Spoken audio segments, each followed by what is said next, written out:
Good afternoon sir. Alas 3 na ng hapon. Bali, masakat na kami break time. Kukuha muna ako ng video rito. So, mula po kanina 11, Anong oras ba tayo nag-umpisa rito? Alas 10? Pagka break time no, hanggang alas 3. So, halos half day lang pero ito na po yung natapos namin dito. Itong tinututukan ko ngayong ito yung likuran ng Condo 1 extension. Yan, kung mapapansin nyo yung nakahang.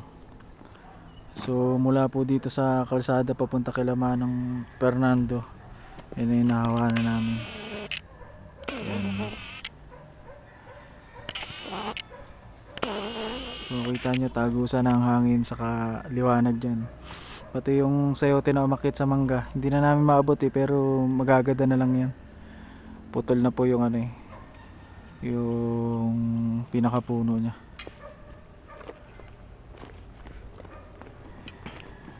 So ayun po yung natapos namin dito.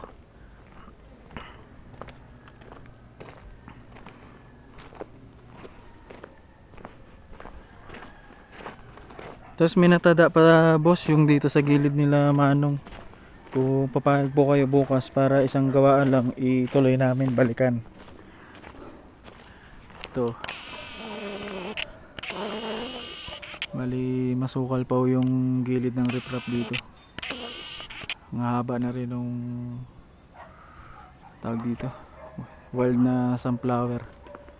Kailangan ng bawasan din.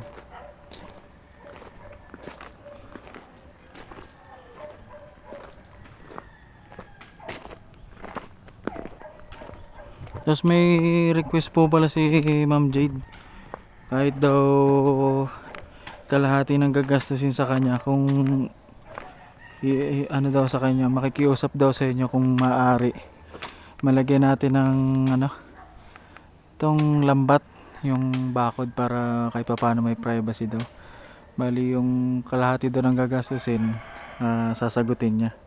So hingi lang siya ng konting tulong sa inyo para mabakuran din, para kahit papaano may privacy siya. Yung nandito sa likod meron nakalagay.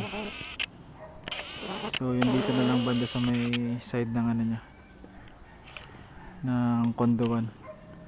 Kung maaari daw po, nakausap niya rin si Ma'am Mirna kanina. Tapos pakita ko rin kay Kuya Edgar bukas. Yan, para kahit papaano daw matakpan bagya yung hindi masyadong takaw tingin sa tao yung taas. Pero yung kung tatanungin niyo po yung dito sa may sunflower na hawanan na namin, bakit na po kami sa taas.